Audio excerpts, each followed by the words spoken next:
করব। আজকে ডিস্টার্ব যে করছে এটা আমি 2 মাস আগে বলেছিলাম, সেপ্টেম্বরে। আপনাদের অনেকের মনে করার কথা, আমি বলেছিলাম যে ভারতে পালিয়ে গিয়েছে শেখ হাসিনা, সেখানে বসে মৌচাকে ঢিল মারছে। এই কথার পরিপ্রেক্ষিতে আমার 14 গোষ্ঠী ধরানো হয়েছে। উপরন্ত কিছু কুলাঙ্গার আমাকে মেরে ফেলার হুমকি দিয়েছে। হুমকি বা মেরে ফেলার ভয় অপর্ণা পায় না কখনো। রাজপথে ছিলাম, রাজপথেই থাকবো। আপনারা দেখেছেন আমি যে কথা বলবো। চিন্ময় দাস তিনি সাধু, তাকে সম্মান জানাই, কিন্তু তিনিও আমাকে বলেছিলেন যে আপনি হিন্দুদের বিরুদ্ধে বলেন। আমি হিন্দুদের বিরুদ্ধে বলি না, আমি যতবার হিন্দুদের পাশে দাঁড়িয়েছি, আপনারা কে কখন হিন্দুদের পাশে দাঁড়িয়েছেন? 17 বছর প্রতিটা হিন্দুর উপর নির্যাতন হয়েছে, তখন কোথায় ছিলেন? এই কথা আমি আরো 2 মাস আগে বলেছিলাম। শুভেন্দু আজকে বড় বড় কথা বলছে, তিনি দিল্লিতে না যে বাংলাদেশের বর্ডারের কাছে এসে বক্তব্য রাখছে। আজকে তিনি রপ্তানি বন্ধ করবে বলছে, পেঁয়াজ রসুনের কথা বলছে। তাদের যেই দোষর খুনি হাসিনা, সেই হাসিনাকে তারা আশ্রয় দিতে পারে, আমি মানলাম। মতিবাবুর খুব পেয়ারের লোক হলো শেখ হাসিনা, তাই আশ্রয় দিয়েছে। সেই শেখ হাসিনার অতি অনতিবিলম্বে আমরা ফাঁসি চাই। কেন ফাঁসি চাই? আমাদের এবারের আন্দোলনে 24 সালের আন্দোলনে শিশু খুন হয়েছে, সেই 2024-এ শিশুদের খুনের হত্যার বিচার চাই। হুকুমের আসামি শেখ হাসিনার বিচার চাই, বিচার চাই।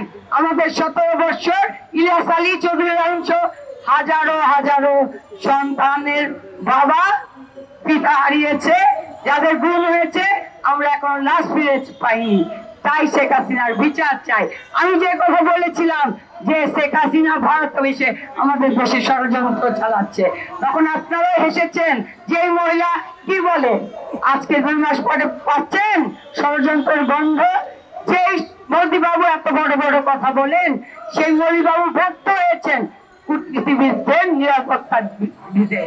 যেই মোদিবাবু হিন্দুত্ববাদ নিয়ে বড় বড় কথা বলেন, সে ভারতের হিন্দুদের নিরাপত্তা দিচ্ছে না।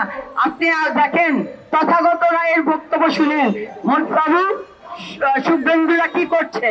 তারা তাদের ভারতটাকেই লুটে ফুটে খাচ্ছে।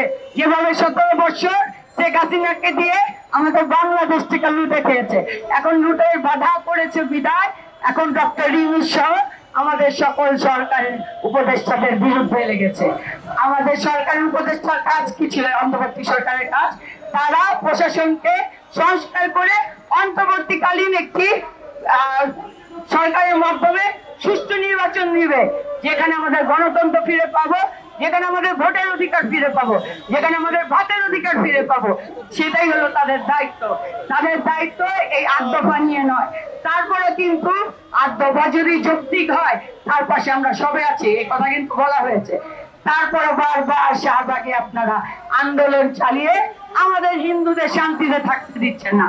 আমি এই কারণে বলছি, সংখ্যালঘু কথাটা আমি ঘৃণা করি। আমি বারবার আপনাদের বলেছি, আমি সংখ্যালঘু নই, আমি বাংলাদেশি।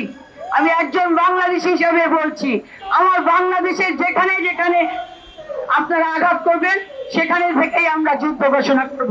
একবার 71-এ যুদ্ধ ঘোষণা করেছিল শহীদ রাষ্ট্রপতি জিয়াউর রহমান, আমরা সে তারপরে একটি বাংলাদেশ পেয়েছি। আবার 2024 সালে আমাদের সন্তানরা যুদ্ধ করে আরেকটি বাংলাদেশ দিয়েছে আমাদের। এখন যদি আপনারা আঘাত করেন, এই ভারতের